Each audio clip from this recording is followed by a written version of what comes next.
جو فرقہ پرست ذہنیت ڈرتی ہے، میں کہتا ہوں وہ ایٹم بم سے اتنا نہیں ڈرتی جتنا اسلام سے ڈرتی ہے۔ جو کچھ کر رہے ہیں، جو کہہ رہے ہیں، ہم ان کو سنتے ہیں، ہم انہی کی طرح کام کرنے لگے۔ ہم مسلمان ہیں، اسلام کو چھوڑ کر کسی اور راستے کو ہم نہیں اپنائیں گے۔ اسلام پر ہم جیتے ہیں، اسلام ہی پر مرنا چاہتے ہیں۔ ہمارا مذہب پیار و محبت کا مذہب ہے۔ ہمارے مذہب سے دنیا ڈرتی ہے، ہمارے خلاف پروپیگنڈا کرتی ہے، ہمیں بتاتی ہے کہ یہ دہشت گردوں کا مذہب ہے۔ مسلمان کو کہتے ہیں کہ مسلمان غیر مسلم کو جینے کا حق نہیں دیتا۔ اسلام کی تعلیم یہ ہے جو میں آپ کے سامنے بیان کر رہا ہوں۔ اگلے جملے میں فرماتے ہیں وَإِذَا حَكَمْتُمْ بَيْنَ النَّاسِ أَن تَحْكُمُوا بِالْعَدْلِ۔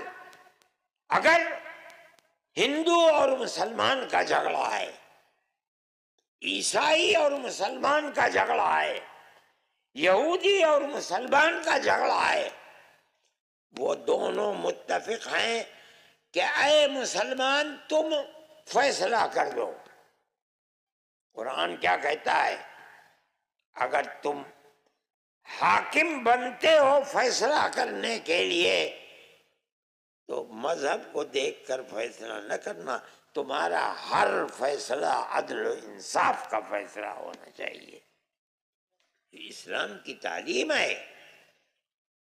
مسلمان کے دل کے اندر بڑی قیمت ہے۔ اللہ کے نبی نے یہی تعلیم دی ہے۔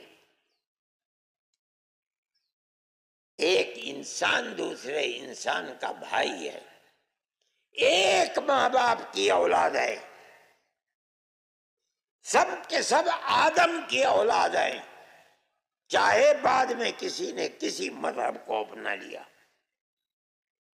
لیکن اسی ایک ماں اور اسی ایک باپ کی اولاد ہیں، بھائی ہیں۔ اللہ کا نبی کیا تعلیم دیتا ہے مسلمان کو؟ تبسمک فی وجہ اخیک لک صدقۃ۔ تمہاری ملاقات بھائی سے ہو، تمہارا اپنا بھائی ہے، ماں باپ کی اولاد، تمہارا دینی بھائی ہے، اور آگے بڑھو۔ نہیں، انسان انسان کا بھائی ہے۔ جب ملو ہنس کر ملو، خوشی کے ساتھ ملو، اپنے چہرے کے اوپر مسکراہٹ کے ساتھ ملو۔ اگر تم اس طرح ملو گے تو تمہارا یہ ملنا اللہ کے غضب اور غصے کو ٹھنڈا کرنے والا ہے۔ یہ اللہ کے نبی کی تعلیم ہے۔ پھر فرماتے ہیں ارشادک الرجل فی الطریق لک صدقۃ۔ اگر کوئی بھائی، کوئی انسان، ہندو، کوئی مذہب، کسی بھی مذہب کا ماننے والا، ارشادک الرجل فی ارض الضلال، اسے راستہ نہیں مل رہا ہے، اسٹیشن کدھر ہے، بس اسٹینڈ کہاں ہے، مسجد کہاں ہے، گردوارہ کہاں ہے، مندر کہاں ہے، اگر تو اس کو راستہ اس کی جگہ کا بتا دیتا ہے، یہ بھی خدا کے غضب کو ٹھنڈا کرتا ہے۔ اس سے کوئی بحث نہیں ہے کون ہو۔ فرماتے ہیں اماطتک الحجر والشوک والعظم لک صدقۃ۔ راستے میں لوہا پڑا ہوا ہے، شیشہ پڑا ہوا ہے، کیل پڑی ہوئی ہے، راستے پر ہر آدمی چلتا ہے، مسلمان چلتا ہے، ہندو چلتا ہے، سکھ چلتا ہے، تیرا اپنا چلتا ہے، تیرا پرایا چلتا ہے۔ اللہ کا نبی فرماتا ہے اگر تو نے اس چیز کو ہٹا کر ایک طرف پھینک دیا تاکہ کسی چلنے والے کو نقصان نہ پہنچے، اللہ کا غضب اس پر بھی ٹھنڈا ہوتا ہے۔ یہ ارشاد، یہ تعلیم ہے اللہ کے نبی کی، یہ مسلمان کے اسلام کی تعلیم ہے۔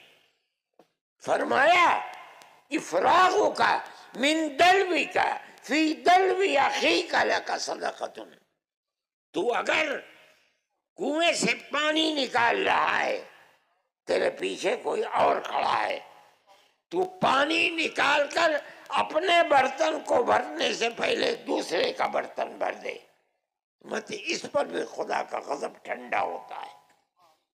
یہ اسلام کی تعلیم ہے۔ کون کہہ سکتا ہے کہ اسلام دہشت گردی کا مذہب ہے؟ جمعیت علماء اسی تعلیم کو دیتی ہے۔ جو لوگ پروپیگنڈا کرتے ہیں وہ اسلام سے ڈرتے ہیں، اس کی تصویر کو خراب کرنا چاہتے ہیں۔ نہیں، جو تصویر اسلام نے پیش کی ہے وہ محبت اور پیار کی تصویر ہے، مسلمان اس کے اوپر قائم ہے۔ جمعیت علماء اس چیز کو لے کر چلتی ہے۔ ابھی پنجاب کے اندر طوفان آیا، کروڑوں کروڑ کی آبادی پنجاب میں، کشمیر میں، جموں میں، ہماچل کے اندر برباد ہو گئی۔ جمعیت علماء نے ایک صرف اپیل کی، ایک اپیل، ہم نے مسلمانوں سے کہا کہ نکلو اور اپنے بھائیوں کی مدد کرو۔ میں آپ کو مبارکباد دیتا ہوں، آپ نے پورے ہریانہ میں وہاں سے لے کر یہاں تک ہزاروں ٹرک بھر کر کے بھیج دیے۔ اس کی مثال نہیں ملتی کہیں۔ مسلمان نہیں تھے، یہ ہندو تھے، سکھ تھے، برباد ہو گئے تھے۔ اتنا سامان بھیجا، اتنا سامان آپ لوگوں نے بھیجا۔ کہنا پڑا انہیں کہ ہمارے پاس رکھنے کی جگہ نہیں ہے۔ یہ آپ کی تصویر ہے، یہ مسلمان کی تصویر ہے، یہ ہماری تصویر ہے۔ ملک کا اقتدار ہمارے پاس نہیں ہے۔ جن لوگوں کے پاس اقتدار تھا وہ بیٹھے رہے اپنے بنگلوں کے اندر، عورتوں نے اپنے کان کے زیورات نکال کر دے دیے، اپنے گلوں کے زیور اٹھا کر۔ کن کے لیے؟ مسلمان کے لیے نہیں، اپنے سکھ بھائیوں کے لیے۔ یہ اسلام کی تصویر ہے، جمعیت علماء کا یہ کام ہے۔ میں آپ سے کہتا ہوں اپنی اس پرانی تصویر کو آپ مضبوط کیجئے۔ جہاں ہیں آپ، اپنے شہر میں ہیں، اپنے قصبے میں ہیں، اپنے گاؤں میں ہیں، اپنی دکان میں ہیں، اپنے کھیت میں ہیں، پیار و محبت کے اس چراغ کو بجھنے نہ دیں۔ اور اگر بجھے گا خدا نخواستہ تو ملک کا نقصان ہوگا اور ہماری بدقسمتی ہوگی۔ میرے بھائی، آپ پیار و محبت کے اس چراغ کو بجھنے نہ دیجیے، چاہے کوئی ہو آپ کے سامنے، ہندو ہو، مسلمان ہو، سکھ ہو، پارسی ہو، عیسائی ہو، آپ کا فرض ہے کہ آپ پیار و محبت کی زندگی گزاریں۔ آپ اپنے بھائیوں کے ساتھ، یعنی اپنے خاندان والوں کے ساتھ بھی اسی طرح رہیں، پرایوں کے ساتھ بھی اسی طرح رہیں، اپنے مذہب کے ماننے والوں کے ساتھ بھی رہیں، دوسرے مذاہب کو ماننے والوں کے ساتھ بھی رہیں، مگر اپنی زندگی کو بہترین زندگی بنائیے۔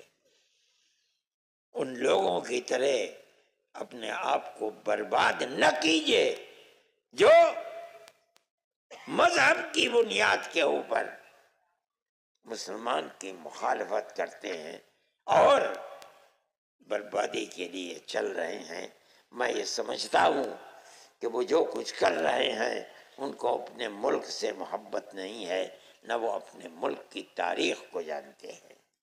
آج اگر ان کے ہاتھ میں طاقت ہے تو اس طاقت کا کوئی ٹھکانہ نہیں ہے، نہ اس کی کوئی زمین ہے، یہ تو آتی رہتی ہے جاتی رہتی ہے۔ ملک کے اندر اقتدار آتا رہتا ہے جاتا رہتا ہے۔ وہ فرقہ پرست طاقتیں جو آج اپنے ہاتھ میں طاقت سمجھ کر جو چاہتے ہیں کر رہے ہیں، یہ سمجھنا کہ رہتی دنیا تک یہ طاقت ان کے ہاتھ میں رکی رہے گی، اس کا مطلب ہے کہ وہ پاگل ہیں، دیوانے ہیں، دنیا کی تاریخ کو نہیں جانتے۔ لیکن پیار و محبت کی یہ تاریخ اور اسلام کی یہ تاریخ 1300-1400 سال سے زندہ ہے، اور ہمارا عقیدہ ہے کہ قیامت آنے تک زندہ رہے گی انشاءاللہ۔ جب تک اس روح زمین کے اوپر کوئی ایک آدمی بھی اللہ اللہ کہہ رہا ہے، حضرت محمد صلی اللہ علیہ وسلم کی اطاعت کر رہا ہے، ان کے دین کو مان رہا ہے، مسجدوں کو آباد رکھ رہا ہے، امانت و دیانت کا معاملہ کر رہا ہے، جب تک ہے قیامت نہیں آئے گی۔